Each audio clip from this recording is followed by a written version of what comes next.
सवाल है, लो क्या है?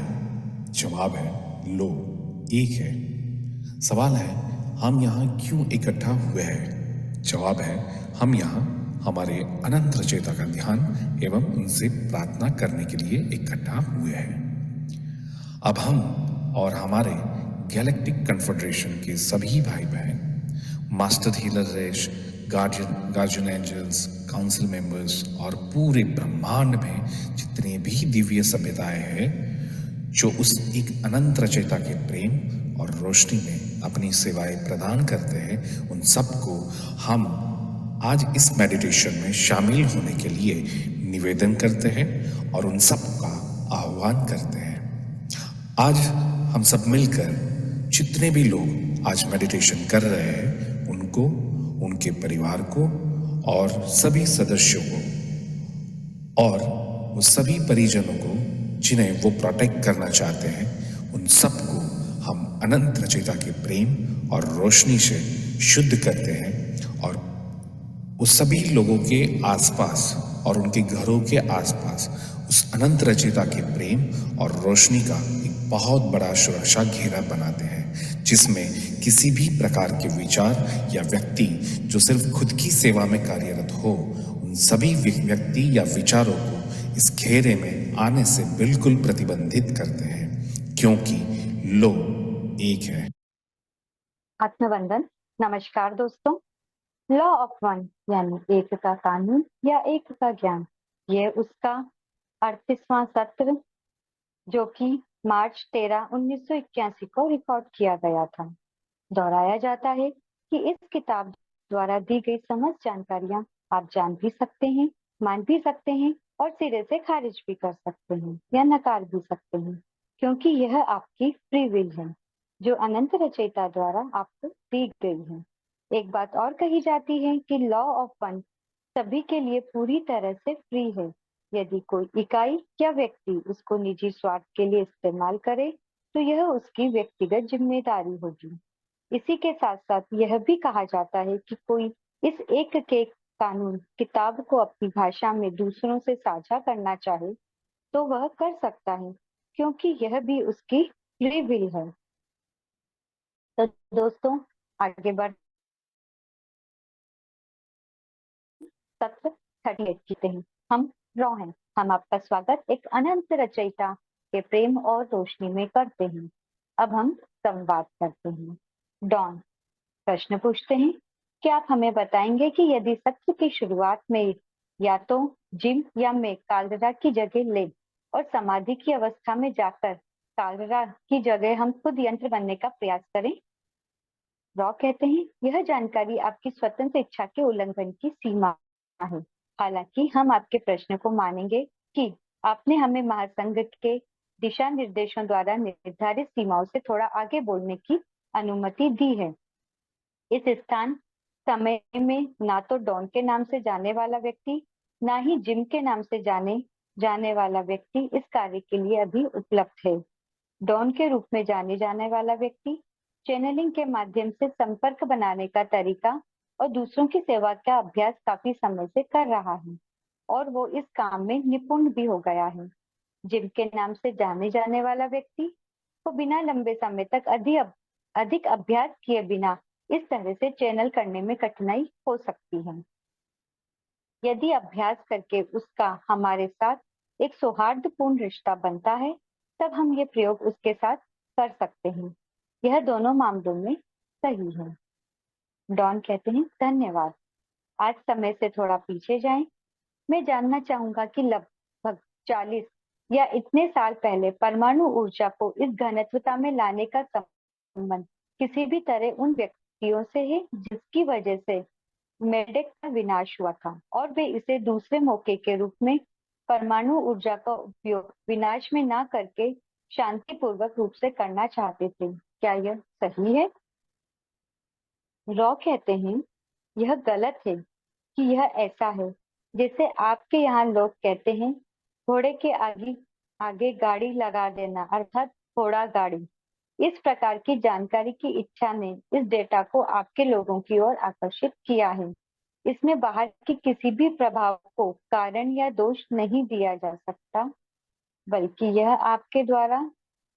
आपके लोगों द्वारा चाहा गया है। इस बिंदु से आगे आपका तर्क सही है कि इन व्यक्तियों ने दूसरा मौका चाहा, जिसका आपने उल्लेख किया है। तो दोस्तों, इसमें रॉ कहते हैं कि तुमने ही अपनी सोच में अट्रैक्ट किया कि न्यूक्लियर जो वेपन है वह बनाए जाएं। तो जिस तरह से आपने अपनी सोच को और इस तरह के लोगों की ओर आकर्षित किया इस इच्छा ने, उसी के कारण ये सब चीजें हुई। डॉन कहते हैं, परमाणु ऊर्जा की जानकारी पाने की इच्छा को पूरा करने का क्या तरीका था? रॉ, जैसा कि हमने आपके प्रश्न को समझा है, यह तरीका वही था जिसे आप प्रेरणा कहते हैं। अर्थात हमारे पास और बड़े हथियार होने चाहिए। इसी थॉट के कारण आपने उस इच्छा को परमाणु ऊर्जा की जानकारी को और अधिक प्राप्त करने के लिए अट्रैक्ट किया। डॉन कहते हैं, क्या कोई व्यक्ति इस तरह की जानकारी चाहने वाले व्यक्ति को विचारों से प्रभावित कर सकता है? क्या यही प्रेरणा का तरीका होगा? रॉ, प्रेरणा के तरीके में इच्छा या इच्छा शक्ति की असाधारण क्षमता शामिल है। एक निश्चित क्षेत्र में इसे जानने या प्राप्त करने के लिए इसके साथ साथ इसे खोलने और भरोसा करने की एक और क्षमता आती है, जिसे आप अंतर्ज्ञान अर्थात इंट्यूशन कहते हैं। यानी कि इंट्यूशन भी एक तरीका है जिससे इस तरह की प्रेरणा मिल सकती है। तो दोस्तों, राब बोलते हैं कि प्रेरणा के बहुत सारे तरीके हो सकते हैं। उन लोगों ने इंट्यूशन पावर का यूज किया। तो और जो व्यक्ति एक्सपेरिमेंटल मोड में होता है, चाहे लेबोरेटरी में या अपनी जो भी पूरे अर्थ में जो भी एक्सपेरिमेंटल मोड में होता है, तो उसका इंट्यूशन पावर निश्चित रूप से ही बढ़ता जाता है। डॉन कहते हैं, क्या आप मुझे बता सकते हैं कि एक पूरी तरह से संतुलित अविकृत व्यक्ति में लाल से बैंगनी तक के सारे चक्र किस प्रकार दिखाई देते हैं? तो डॉन ये पूछना चाह रहे हैं कि कोई भी अगर बैलेंस्ड पर्सन है तो उसके नीचे से ऊपर तक के जो सातों चक्र हैं वह हमें किस तरह से किस फॉर्म में दिखाई देंगे? क्या आप मुझे बता सकते हैं? रॉ कहते हैं कि हम आपको यह नहीं बता सकते क्योंकि प्रत्येक संतुलन सही है और अनोखा होता है। हम इसे समझाने में कठिन नहीं करना चाहते। आइए हम एक उदाहरण पेश करते हैं। आइए एक कालरा का ही उपयोग करते हैं। उसके लाल, नारंगी, पीले चक्र को एक समान रूप से चमकते हुए देखा जा सकता है। उसका हरा चक्र काफी चमकदार है। हरा चक्र यानी कि उसका हार्ट चक्र काफी चमकदार है और यह कम चमकदार इंडिगो चक्र के द्वारा संतुलित है। इंडिगो चक्र बोला गया है दोस्तों यहाँ पे अपने आज्ञा चक्र के लिए। इन दोनों चक्र कौन कौन से? ग्रीन और इंडिगो अर्थात हार्ट चक्र और आज्ञा चक्र के बीच इसके संतुलन बिंदु यानी कि ब्लू चक्र, जो कि संचारक कम्युनिकेटर का चक्र है। वह चक्र जो कि हमारा थॉट चक्र कहलाता है, जिसका कलर ब्लू होता है, उस चक्र के बारे में बोला है कि वो सामान्य से अधिक क्षमता के साथ चमक रहा है। तो कालरा के चक्रों के बारे में यहाँ पर उन्होंने बताया है। यदि आप देख सकें तो वायलेट चक्र अर्थात हमारा क्राउन चक्र में हमें इस अनोखे स्पेक्ट्रोग्राफ यानी इंद्रधनुष को देखते हैं और साथ ही यह पूरा वायलेट रंग से घिरा होता है। इसी के साथ ये बाहर से उससे घिरा हुआ है जो लाल और बैंगनी किरण को मिलाता है, जो मन, शरीर और आत्मा के एकता को दर्शाता है। अतः मैं इन सभी को बाहर से एक कंपन्यता का पैटर्न घेरे हुए होता है जो प्रत्येक व्यक्ति के असली घनत्वता को दर्शाता है। दोस्तों, इसमें रा कहते हैं कि जो बैलेंस रूप में होते हैं हमें दिख रहे हैं, उनका लाल जो सभी चक्र होते हैं सबसे पहले बाहर लाल रंग से घिरे होते हैं। उसके बाद में जो orange, yellow, green, blue, Indigo और वायलेट, इस प्रकार से उनका एक इंद्रधनुषी ऑरा बन जाता है किसी भी बैलेंस्ड और मेडिटेटिव पर्सन के चारों ओर। जितना वो पर्सन बैलेंस होगा उसका ऑरा उतना ही अधिक स्ट्रॉन्ग होता जाएगा, चमकदार होता जाएगा और इनका जो अट्रैक्शन पावर है वह उतना ही स्ट्रॉन्ग हो जाएगा। आप जितने ज्यादा स्ट्रॉन्ग होंगे संतुलित होंगे, बाहर की परिस्थितियां चाहे कैसी भी हों, पर अगर आपको उनके साथ सामंजस्य बिठाना आ गया तो आपका संतुलन बना रहेगा, आपके चक्रों में ब्लॉकेजेस नहीं आएंगे और आपके आगे बढ़ने की क्षमता बढ़ती ही जाएगी और उसकी संभावना बढ़ती ही जाएगी। हमारा हार्ट चक्रा सबसे अधिक बैलेंस और ओपन होना बहुत जरूरी होता है, नहीं तो जो ब्लॉकेजेस हैं वह रेड रे अर्थात हमारे जो रूट चक्रा है वहीं पर ही अटक जाएगी हमारी ऊर्जा और ऊपर की ओर नहीं उठेगी। आगे बढ़ते हैं। हमने जो भी अभी आपको बताया है यह असंतुलित और पूरी तरह से संतुलित दोनों में ही देखा जा सकता है। पूरे तरह से संतुलित व्यक्ति की समझदारी दूसरों के साथ व्यवहार करने में काफी मददगार होती है। रुकावटों अर्थात ब्लॉकेजेस को महसूस करने की क्षमता केवल हीलर के लिए उपयोगी है। इन चक्रों में संतुलन देखते समय हम कोई धारणा जजमेंट नहीं बनाते हैं। बेशक हम देखते हैं कि कई ऊर्जा को फ्लेक्सी कमजोर और अवरुद्ध है, तो हम समझ सकते हैं कि एक व्यक्ति ने अभी तक छड़ी को पकड़ा भी नहीं है और दौड़ की शुरुआत भी नहीं करी है। हालांकि संभावनाएं हमेशा से ही वहां होती हैं। सारे चक्र पूर्ण तरह से संतुलित होते हैं और सक्रिय होने की प्रतीक्षा में होते हैं। तो दोस्तों, उनका कहना है कि जब हम चक्रा में संतुलन देखते हैं तो हम वैसे तो कोई जजमेंट नहीं बनाते हैं, परंतु किसी भी बैलेंस जो व्यक्ति होगा और नहीं होगा अगर, तो हमें समझ पड़ जाती है। और संतुलन कभी भी किसी भी पर्सन में मेडिटेशन से ही आता है। कुछ भी सिचुएशन हो आपके चारों ओर, चाहे आपका मन हो या ना हो, परंतु आप हमेशा मेडिटेशन करने के तरीके ढूंढते रहिए कि हम मेडिटेशन कैसे करें, क्योंकि मेडिटेशन ही वह की है जो आपको नेक्स्ट डेंसिटी में लेकर जाएगा। शायद आपके सवाल का जवाब दूसरी तरह से दिया जा सकता है। पूरी तरह से प्रभावशाली व्यक्ति यानी कि जिसके सारे चक्र पूरी तरह से खुले हैं, उनके सारे चक्र समान मात्रा की कंपनता में चमकते हैं और शानदार तरीके से चमक कर एक के ऊपर एक रहते हैं, जब तक कि वो सफेद रंग से ना घिर जाए। इसे ही आप तीसरी घनत्वता में प्रभावशाली संतुलन कह सकते हैं। तो जितने जितने ज्यादा आपका संतुलन होगा, आपके चक्रों का संतुलन उतना ही बढ़ता जाएगा और जब सब कुछ एक बैलेंस फॉर्म में आ जाएगा, आपके आगे बढ़ने की संभावनाएं उतनी ही बढ़ती जाएंगी। डॉन कहते हैं, क्या तीसरी घनत्वता वाले ग्रह पर यह संभव है कि यहाँ एक ऐसा समूह बन सके जिसकी सोच बिल्कुल एक जैसी हो, जो कि तीसरी घनत्वता में संचालित हो सके?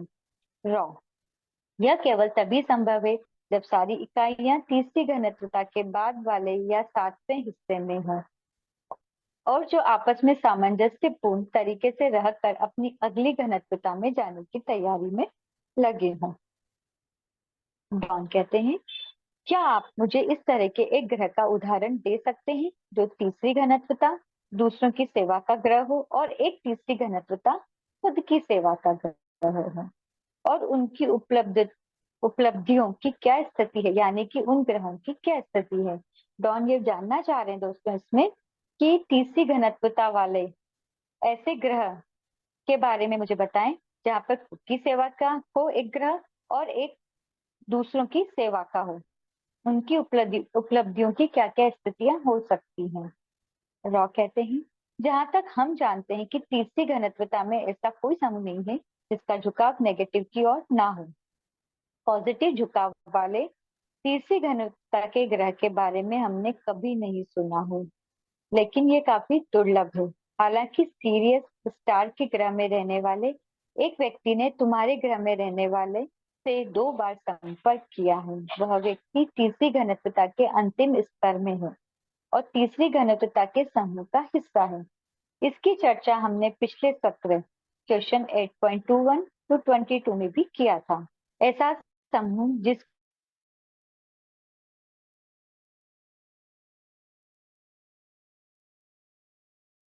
सोच बिल्कुल एक हो जाए, पूरी तरह से आने के लिए तैयार है।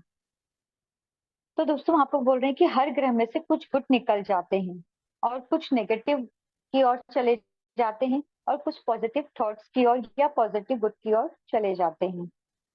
डॉन पूछते हैं, मैं ये सोच रहा हूँ कि यह समूह जो सीरियस स्टार से है, क्या वे पेड़ों से विकसित हुए हैं? तो ये जो सेकंड डेंसिटी से थर्ड डेंसिटी में आए हैं, उस ग्रह के बारे में वह जानना चाह रहे हैं।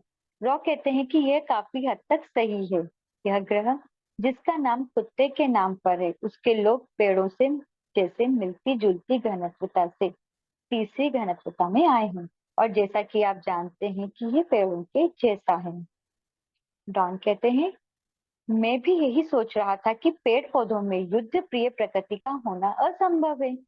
तो क्या उन्हें लाभ नहीं होगा क्योंकि वह दूसरी घनत्वता से तीसरी घनत्वता में आए और उनमें किसी तरह की जातिगत या समूह की याद नहीं थी जो कि युद्ध प्रिय प्रकृति की हो। इस कारण से वो और अधिक सौहार्दपूर्ण समाज का विकास कर सके और इस प्रकृति के कारण विकास को तेज कर पाए। क्या यह सही है? क्योंकि दोस्तों उनमें वो बता रहे हैं कि उनमें युद्ध की कोई भावना नहीं थी। उनका जो व्यवहार था वो और भी अधिक सौहार्दपूर्ण था। तो रॉ बोलते हैं, हाँ यह सही है। हालांकि संतुलित होने के लिए और ठीक से ध्रुवीकरण करने के लिए ये भी आवश्यक है कि वो सभी प्रकार की सोच की जांच करें, खास करके युद्ध प्रियता की। तो इसमें वो बोल रहे हैं कि हमें दोनों ही तरह की, अच्छा बुरा, बुरा और अच्छा, जब हम दोनों चीजों को देखते हैं तो हमारे आगे बढ़ने की संभावना बढ़ती जाती है। तो आप चाहे तो युद्ध को पसंद कर सकते हैं या शांति को पसंद कर सकते हैं। आप जब दोनों की बातों को अच्छे से समझ लेते हैं तो आपका झुकाव सही डायरेक्शन में ऑटोमेटिक होने लगता है। जब हम चीजों को अच्छा बुरा, बुरा और अच्छा दोनों ही तरह से देखते हैं, सिक्के के जो दोनों पहलू हैं उनको बहुत अच्छे से ऑब्जर्व करते हैं, पूर्ण कॉन्शियसनेस के साथ में समझते हैं, तो हमारे आगे बढ़ने की संभावना उतनी ही बढ़ती जाती है। रॉ कहते हैं, यह सही है। इस वंश की इकाइयों के लिए लड़ना असंभव था। वास्तव में सभी प्रकार की गतिविधियां जिसका वो अध्ययन करते थे वो उनके ध्यान का ही रूप है, क्योंकि वो ये जानते हैं कि ध्यान से ही सबको संतुलित किया जा सकता है। ठीक उसी प्रकार जैसे कि आपके ग्रह के व्यक्तियों को भी लगातार ध्यान के द्वारा सभी गतिविधियों को संतुलित करना होता है। वही बात रॉ ने यहाँ पे समझाई है दोस्तों। डॉन पूछते हैं, मैं मानता हूँ कि संतुलन को ध्यान के पहलू से समझने के लिए ये हमारे लिए एक महत्वपूर्ण बिंदु है, क्योंकि हमारे यहाँ अलग और विपरीत प्रकार का रिवॉल्यूशन है। चार्ली हिक्सन ने हमें बताया कि ये इकाइयां बिना अपने पैर हिलाए चलती हैं, अर्थात उड़कर।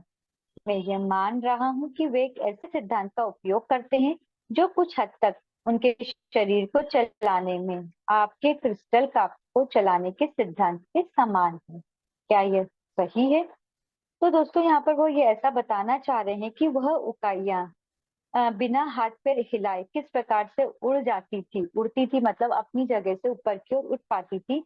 तो दोस्तों जो हमारा बॉडी है, हमारा जो शरीर है, वहां पे जो इंटरमोलिकुलर स्पेस होता है, हमारे जो भी बॉडी के अंदर एटम्स के बीच में जो भी स्पेस होती है, मेडिटेशन जब करा जाता है मेडिटेटिव फॉर्म में, उस स्पेस के प्रति अवेयरनेस जब आने लगती है तो उनके बीच की स्पेस को अब स्प्रेड करने लगते हैं। तो जो छोटे छोटे से कण है वो पूरी बॉडी में फैल जाते हैं, और जब पूरी बॉडी में वो फैल जाते हैं तो हमारी बॉडी जो है वो बहुत हल्की हो जाती है।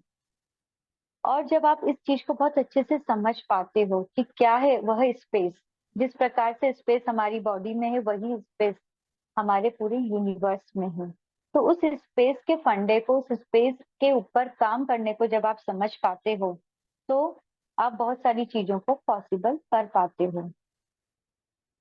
रॉ कहते हैं यह आंशिक रूप से गलत है डॉन, लेकिन मैं यह मान के चल रहा हूँ कि उनकी गति का तरीका हमारे जैसे शारीरिक तौर पे यानी कि पैर उठाकर वो लोग नहीं चलते, बल्कि ये दिमाग का सीधा कार्य है जो किसी तरह के ग्रह के चुंबकीय कार्य से जुड़ा हुआ है। क्या यह सही है? तो दोस्तों वहाँ यहाँ पे वो बोल रहे हैं कि जो छोटे छोटे से एनर्जी के पार्टिकल्स होते हैं उनको वह अपने दिमाग के द्वारा उनको एक बैलेंस फॉर्म में उनके ऊपर टेलीपैथिक रूप में कुछ भी इंटेंशन डाल के उसका एक क्रिएशन करवा पाते हैं कि अगर उनको अपना स्पेसक्राफ्ट बनवाना है तो वो सारे जितने भी एनर्जी पार्टिकल्स हैं उनको कलेक्ट करते हैं और उनको एक स्पेसक्राफ्ट के रूप में डिजाइन कर देते हैं। तभी वो स्पेसक्राफ्ट जो होते हैं बहुत लाइट और चमकीले होते हैं क्योंकि वो लाइट के बने होते हैं। तो रॉ कहते हैं ये काफी हद तक सही है, बल्कि एक विद्युत चुंबकीय घटना है जो एक कमजोर विद्युत प्रकृति की सोच की उत्तेजना इम्पल्स द्वारा नियंत्रित होती है। डॉन कहते हैं क्या उनका यान दिखाई दे रहा था? क्या यह हमारी घनत्वता के इस ग्रह पर रहने वाले किसी भी व्यक्ति को दिख सकता था जिसने शायद इसे देखा होगा या शायद उस समय उस क्षेत्र में रहा होगा? क्या यह तीसरी घनत्वता वाली सामग्री बिल्कुल इस कुर्सी या हमारे यहाँ मौजूद किसी भी चीज से बना था? रॉ कहते हैं यह सही है। कृपया बंद करने से पहले एक और पूरा प्रश्न पूछें, क्योंकि इस स्थान समय में कालेरा की अब महत्वपूर्ण ऊर्जा कम हो रही है। डॉन ठीक है, मैं सिर्फ यही पूछूंगा, क्या आप मुझे कुछ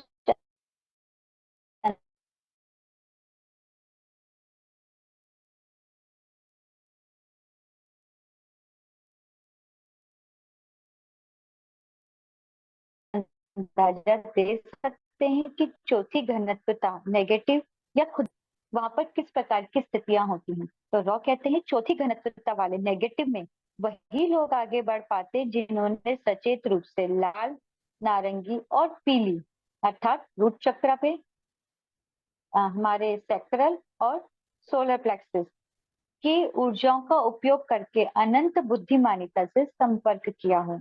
इसलिए चौथी घनत्वता नेगेटिव वाले ग्रहों की स्थितियों में उन्हें बार बार अपनी स्थिति को व्यवस्थित और पुनः व्यवस्थित करने का प्रयास करना पड़ता है। अर्थात उन्हें लगातार ही संघर्ष करना होता है कि वह टॉप पे बने रहें ताकि वह अपना प्रभुत्व बनाए रख सके। यानी कि एक दूसरे पर हावी होने के लिए उनके बीच लगातार संघर्ष जारी रहता है।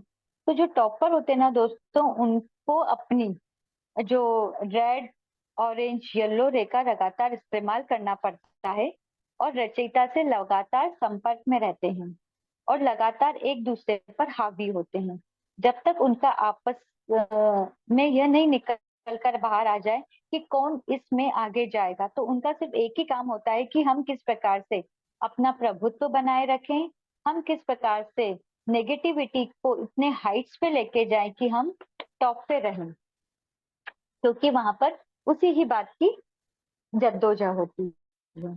चौथी घनत्वता के शुरू के स्तर पर सबसे भीषण संघर्ष होता है जब सत्ता अर्थात ताकत का क्रम स्थापित हो जाता है और सभी तब तक लड़ते हैं जब तक कि ताकत की संरचना में यह तय नहीं हो जाता कि इस ताकत की संरचना में उनका क्या स्थान है।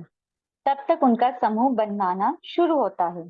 चौथी घनत्वता जिसमें टेलीपैथी और विचारों में पारदर्शिता होती है, उसका इस्तेमाल सिर्फ उन्हीं लोगों के द्वारा किया जाता है जो ताकत के संरचना में सबसे ऊपर होते हैं। तो इसमें दोस्तों ये बोल रहे हैं कि अगर इसमें अपने आप को टॉप पर रखना है तो आपको लगातार अपनी पोजीशन के लिए प्रयास करना होता है और इसके लिए आपको आपस में क्रूर होना बहुत जरूरी होता है, क्योंकि जब क्रूर रहेगा तभी वह टॉप पे रह पाएगा। अगर उसके मन में किसी के प्रति सॉफ्टनेस आ गई और वह इस लड़ाई में थोड़ा सा पीछे हो गया तो वह फिर आगे की ओर नहीं बढ़ पाएगा। तो यह जो संघर्ष है यह उनकी आगे को बढ़ने के लिए ये भी एक तरह से सही होता है। ये चौथी घनत्वता नेगेटिव झुकाव वाले व्यक्तियों के ध्रुवीकरण के लिए हानिकारक होता है, क्योंकि आगे ध्रुवीकरण पूरे समूह के प्रयास के द्वारा ही होता है। जैसे ही छोटी घनत्वता के व्यक्ति एक दूसरे के साथ काम करने का प्रयास करते हैं तब वो खुद की सेवा की तरफ ध्रुवीकृत होते हैं और इसकी पेशकश ओरियन के लड़ाकों द्वारा की जाती है। कार्य के अगले सत्र में आप अधिक विशिष्ट प्रश्न पूछ सकते हैं इस उपकरण को छोड़ने से पहले यदि कोई संक्षिप्त प्रश्न है तो। डॉन कहते हैं मैं बस यही पूछूंगा कि कालरा को अधिक सुविधाजनक बनाने या संपर्क को बेहतर बनाने के लिए हम क्या कर सकते हैं? रॉ कहते हैं सब ठीक है। तो हम आपको अब एक अनंत रचयिता के प्रेम और रोशनी में छोड़े चलते हैं, उसकी सुख में, शांति में और समृद्धि की ऊर्जा में छोड़ के चलते हैं। आप सभी आनंदित रहिए। आदन है मेरे दोस्तों, आदन है।